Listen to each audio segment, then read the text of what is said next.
3 dicas para identificar uma boa obra de ficção. Olá pessoal, tudo bem? Eu sou a Carmen do blog Que Vida do Mundo e hoje eu venho fazer mais um vídeo para a série 3 dicas. 3 dicas para identificar uma boa obra de ficção. Percebam que é uma boa obra de ficção. Eu não falei que é literatura, hein? Então, essas dicas, algumas delas pelo menos, podem ser aplicadas em alguma outra obra de ficção, como cinema ou até artes plásticas. Antes de dar essas dicas, peço para que você se inscreva nesse canal, caso ainda não seja inscrito. Que me siga nas redes sociais, o Que Vida do Mundo, Instagram e Facebook, que é a página do blog. E de curtir este vídeo, porque eu sei que vocês adoram 3 dicas para alguma coisa. Primeira dica.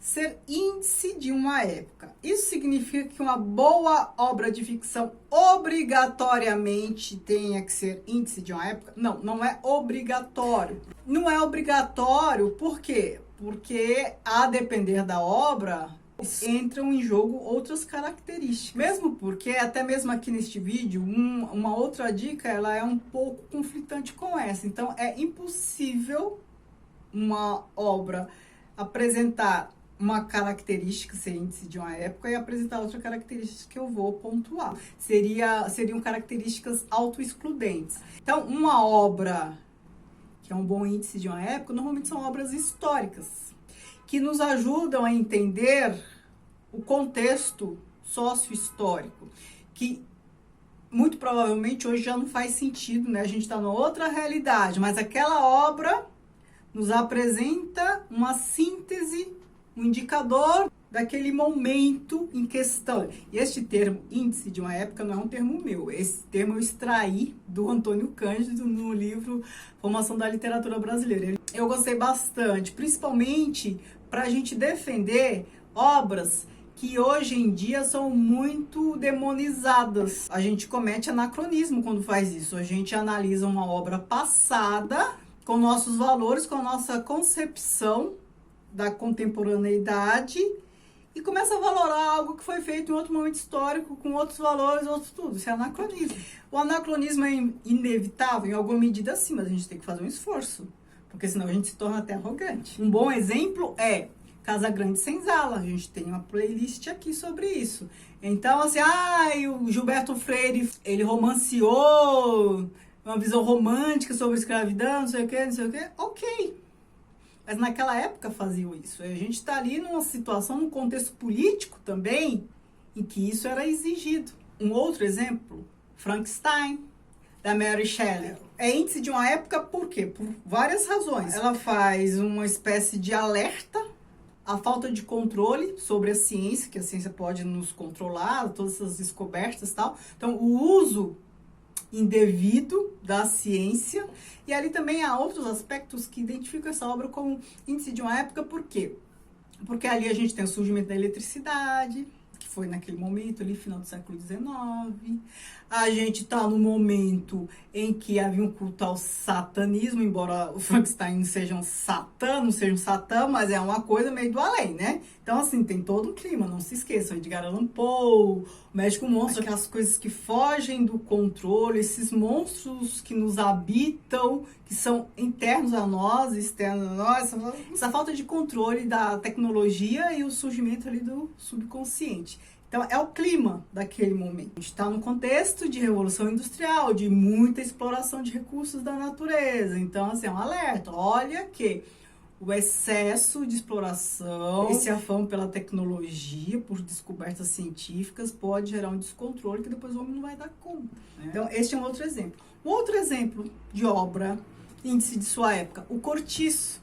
A gente tem ali no Cortiço toda aquela questão de determinismo, aquelas teorias que versam sobre a inferioridade dos trópicos, da malemolência, o meio determina comportamento, nananana. Muita gente não gosta do Cortiço por conta disso, mas se fizer esse exercício de entender que naquele momento essas coisas estavam em questão, talvez chegue a reconsiderar a obra. Agora, eu falei para vocês, Se aplica apenas à literatura? Não, gente, tem muitos filmes que são indícios de uma época. Por exemplo, realismo italiano, aqueles filmes de Vittorio De Sica, Ladrão de Bicicleta, por exemplo. Realismo italiano depois da Segunda Guerra, que a Itália ficou assim, dilacerada, mesmo porque, né, a gente teve ali Mussolini, fascista, e o mundo estava contra a Itália, a guerra já gera pobreza, né? Já gera muita complicação econômica. Imagine se ainda associado a isso a gente tem uma política externa que nos é desfavorável. E aí o que a gente pode pensar também? Por exemplo, tempos modernos do Chaplin, lá aquela cena célebre, eles se enroscando lá nos ponteiros de um relógio, não conseguia mais controlar o tempo, bem na vibe assim de Frankenstein, hein? De a tecnologia que não é mais controlada e ela que controla o homem. Imagine nos dias atuais, hein? Imagine em tempos de redes sociais, né? Para dar um exemplo de artes plásticas, que eu falei que em alguma situação, em algum caso também cabe, se a gente pensar em A Liberdade Ganha do Povo, do Delacroix, vou deixar a imagem aqui.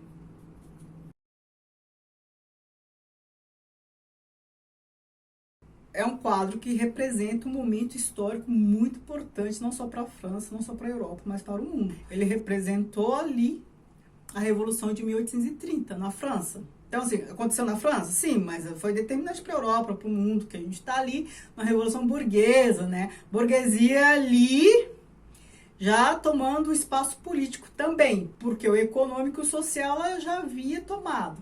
E ali, naquele momento, numa das revoluções, né, em que isso aconteceu, ela estava já se assenhorando de poder político. Então, é um quadro que resume bem o que estava em jogo. A gente vê ali burgueses, nobres, proletários, a liberdade como uma alegoria, né, com a bandeira da França, liberdade, igualdade, fraternidade, muitos mortos, enfim, é uma síntese do que estava em jogo ali naquele momento. Então, esses exemplos eu dei para ilustrar essa característica de uma boa obra de ficção, índice de uma época. Uma outra característica que uma boa obra de ficção pode ter, inovação técnica. Muitas vezes a obra, ela inova na técnica, e às vezes essa técnica é a linguagem. Se a gente pensar em cinema, pode ser linguagem. Normalmente, literatura, quando há inovação técnica, é forma de narrar. E aí eu posso citar como exemplo, Jogo da Amarelinha, do Cortázar, né? Que a gente pode ler o livro de trás para frente, de frente para trás, porque os capítulos, eles não têm uma ordem linear necessária, né? Não que você não possa ler de maneira linear um capítulo atrás do outro, mas você pode ler salteando, pode ser de trás para frente, de frente para trás. Por quê? Porque a gente está ali lidando com a realidade interior do indivíduo. E tempo interior não é que falar em relógio, né? O tempo interior é o tempo de cada um para as coisas. Se a gente está falando de sofrimento, então, aquela dialética do vai e vem. Um outro exemplo de inovação técnica, a gente pode pegar qualquer obra de Saramago agora, como é que ele faz com os diálogos, que deixa a gente louco, tá lá intercalado por vírgula, ora, ele não tá usando travessão, como é que a gente identifica, né? No começo fica complicado, até a gente se acostumar.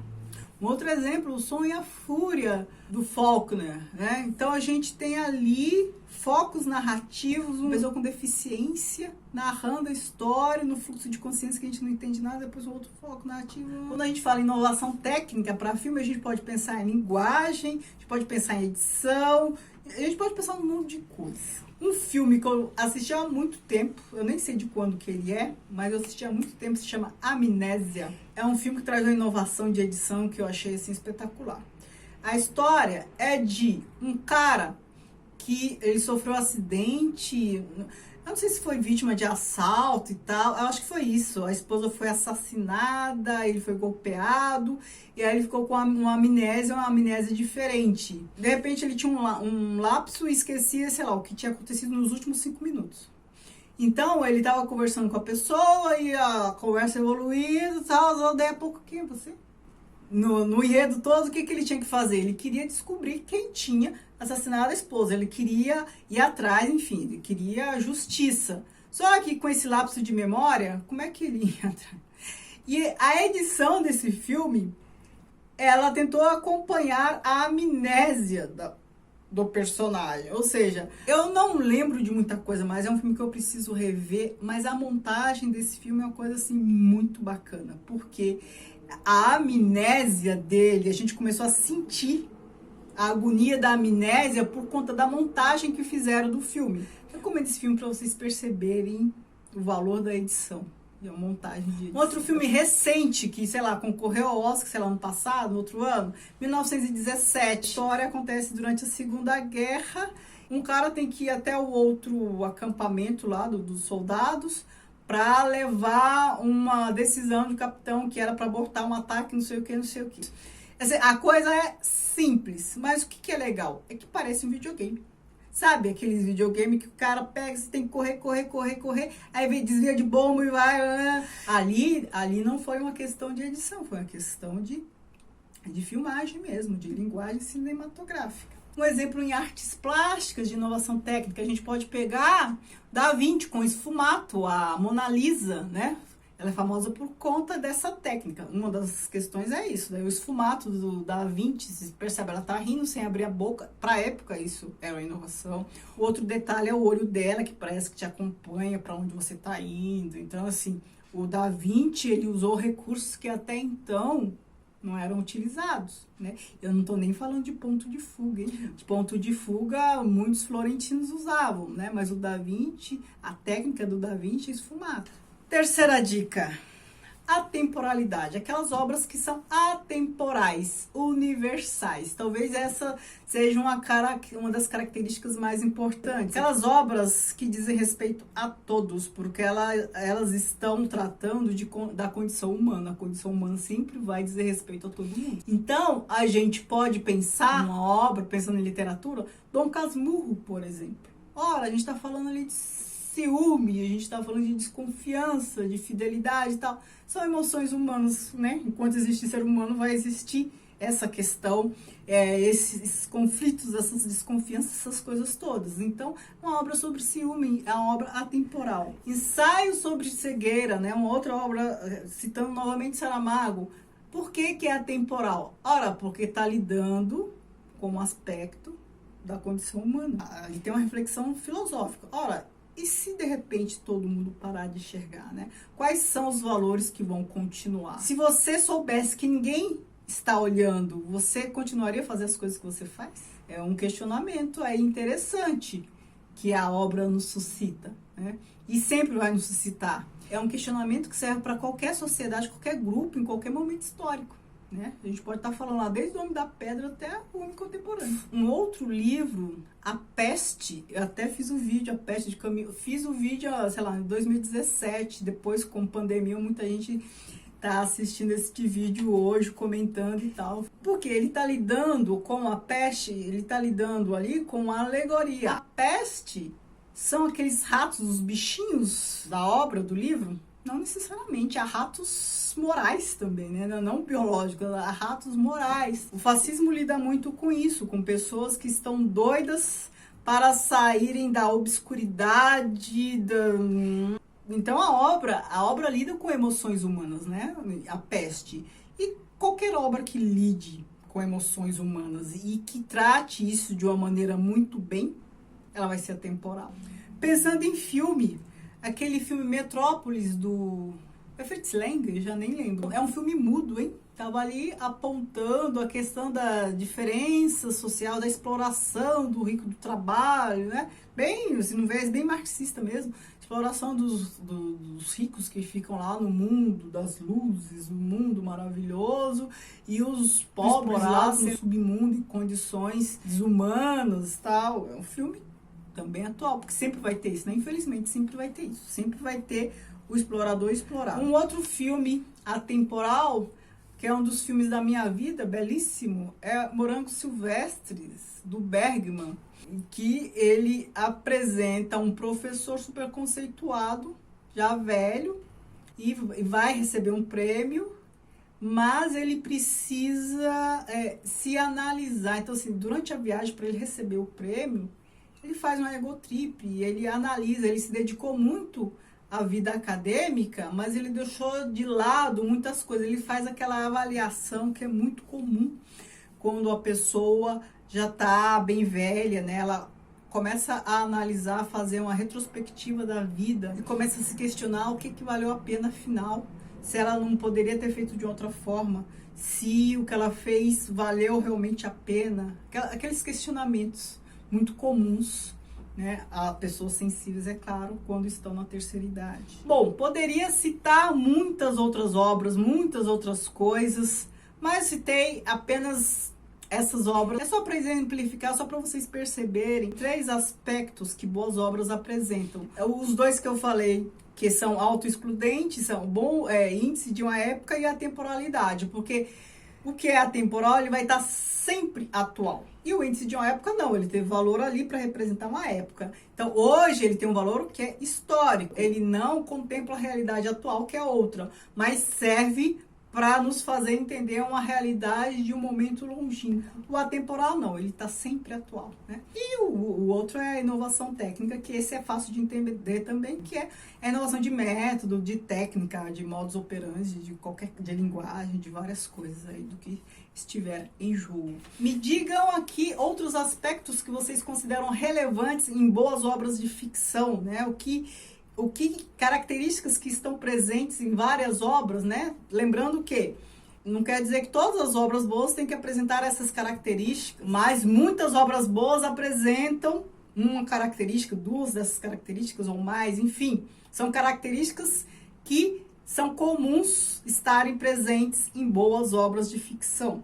A ideia é essa. Queria que vocês contribuíssem dizendo quais os aspectos que vocês acham relevantes para uma boa obra de ficção. Nem que seja só para a literatura, vai? Não precisa nem incluir outras manifestações estéticas. Muito obrigada por assistirem até aqui. Um beijo. Tchau, tchau.